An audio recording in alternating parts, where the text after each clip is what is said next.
제법 많은 사람들이 한국어 대신 외래어 쓰는 것에 대해 지나친 과민 반응을 보이는 것을 본다. 어떤 사람들은 모든 단어를 한국어로 로컬라이즈하여 써야 된다고 주장하는 학자들도 있다. 북한에선 골키퍼를 문직이라고 하고 프리킥을 벌차기, 마스크를 얼굴 가리개라고 한다. 그런데 우스운 건 브래지어를 부끄럼 가리개라고 하고 팬티를 으뜸 부끄럼 가리개라고 한다는데 사실인지 궁금하다.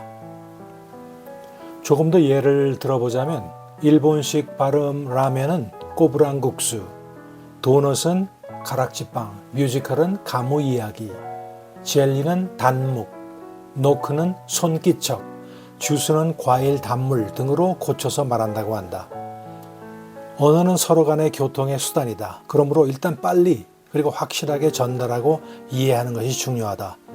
그러므로 적어도 나 개인적인 생각으론 무슨 말을 전달하든 일단 쉽고 빨리 그리고 상황에 가장 맞게 이해되는 표현을 쓰는 것이 가장 중요하다고 생각한다.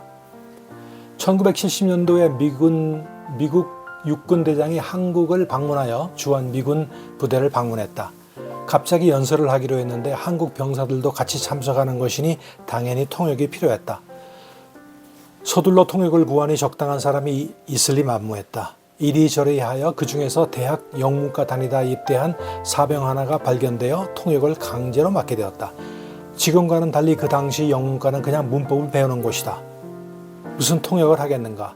어쨌든 미리 전해받은 연설 내용을 보면서 떠듬떠듬 통역을 하는데 갑자기 필이 꽂혔는지 그 국방장관이 세상에 미국 조커를 느닷없이 하는 게 아닌가.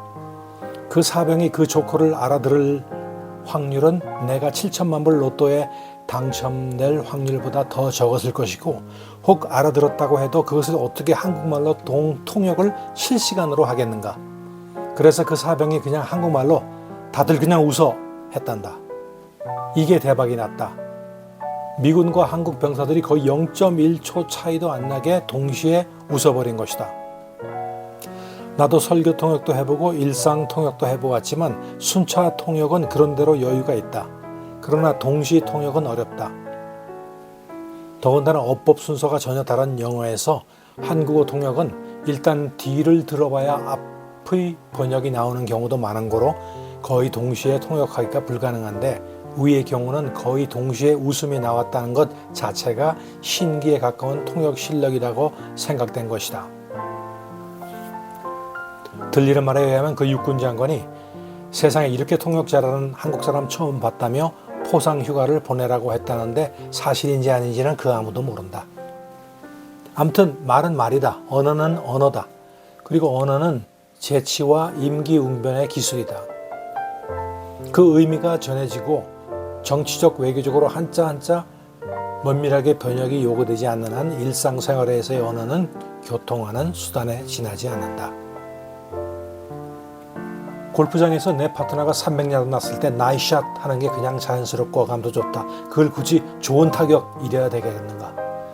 회사에서 좋은 아침이란 좋은 한국적 표현법도 있지만 그냥 굿모닝이라고 하면 전쟁이라도 일어나는가. 미국 사람들은 해결책이 생기거나 뭐 보여줄 게 있으면 here it is 라고도 하지만 많은 사람들이 voilà 라고 한다. voilà는 프랑스어다. 그 voilà라는 어감이 대화 상황에 좋기 때문에 그걸 쓰는 것이다. 거기에 뭔 애국이 필요하고 개념이 필요한가. 비슷하게 자주 쓰는 말 가운데 데자부라는 말과 세시, 셀라비라는 말도 있다. 이 표현에 적합한 상황이 오면 자연스레 그 표현을 쓰는 것뿐이다. 그게 인생이야 라는 뉘앙스보다는 셀라비라는 뉘앙스가 개인적으로 원하는 분위기를 더 잘 표현할 것이라고 생각하기 때문에 커뮤니케이션의 수단으로 쓰는 것이다. 자주 쓰지는 않지만 가끔 미국인들이 How are you 대신에 와구안이라는 표현을 쓰기도 한다. 이 말은 자메이카 말이다. 그런데 아는 사람은 알겠지만 이 말 어감이 매우 독특하다. 절대 비속하지 않다. 마치 독특하고 약간은 레게이적인 차림의 젊은 사람을 볼 때 느낌이라고 해야 할까? 이런 자연스럽게 느껴지는 언어를 어떻게 국지화하여 표현할 수 있겠는가? 요즘 또 음악계에서 시작된 유행어 중에 젊은이들이 즐겨 쓰는 말 가운데 swag라는 말이 있다. 이게 사실은 레슬링 할 때 상대방을 때려 눕혀놓고 자랑하듯 그 앞에서 오만하게 뽐내며 하는 타운팅과 비슷한 맥락이다. 다분히 쿨기가 내포된 표현이다. 이런 걸 어떻게 번역해서 쓰겠는가? 그래서 가끔은 뜻도 모르고 우습게 너도나도 쓰기도 하지만 그래도 스웨그라고 쓰고 있다. 한 걸음 더 나아가 주로 힙합 음악계에서는 그 모자라는 2%를 바로 이 스웨그에서 찾으라고 하기도 한다. 음정, 박자, 모션, 감정 다 좋은데 뭔가 조금 부족하다고 느낄 때 스웨그를 넣으라고 그런다. 그런데 이 스웨그의 정확한 언어상의 의미를 모르는 젊은 애들도 이것이 무엇을 뜻하는지 다 안다. 이 상황이라면 굳이 스웨그를 한국말로 번역하여 예를 들면 개쩔랑, 개쩔탱 좀 넣어봐. 뭐 이렇게 해야 되는 것인가? 그냥 스웨그 좀 넣어봐. 이 정도면 된 것이 아닌가? 마지막으로 욕먹을 생각하고 한마디 더. 나는 가끔 아싸리라는 일본말을 사용한다. 그 어감이 그 상황에 딱 맞기 때문이다. 강조도 되고 내가 매국노라서 일본어 쓰는 것이 아니다. 그런데 미국말은 아이스크림이니 나이스니 굿모닝이니 러브샷이니 쓰면서 왜 일본말 단어 가끔 쓰면 안 되는 것인지 민족적인 악감정 때문인가? 나 개인으로선 나의 그 무엇을 가장 잘 표현할 수 있는 말이 있다면 그게 일본말이든 중국말이든 북한말이든 쓸 것이다. 어떤 틀, 예를 들면 꼭 한국어를 써야 된다는 그 틀 안에서 부족한 표현을 하느니 더 명쾌한 표현을 가진 외래어를 쓰는 게 낫다는 것이 나의 생각이다.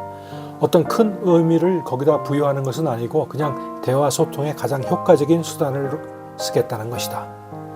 우스갯소리지만 나는 고상하게 팬티하는 것보다 살림하다 라고 하는 게 왜 그리도 정겨운지, 그 친구 성질 있네 하는 것보단 그 친구 곤조 있네 하는 게 아싸리한 표현이다.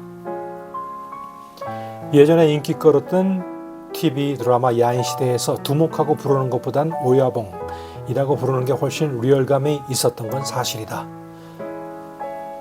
마지막으로 그래도 한국말이라면 그러면 다음 한국말 중 당신은 몇 개나 그 정확한 뜻을 알고 있는가? 졸마탱, 사이다, 고나리자, 노잼, 입덕 다 한국말이다. 한국말도 변한다. 내 생각엔 위의 한국말보단 나이스, 굿모닝 같은 외래어가 훨씬 더 자연스럽게 들려온다. 나만 그런가? It was my 2 cents.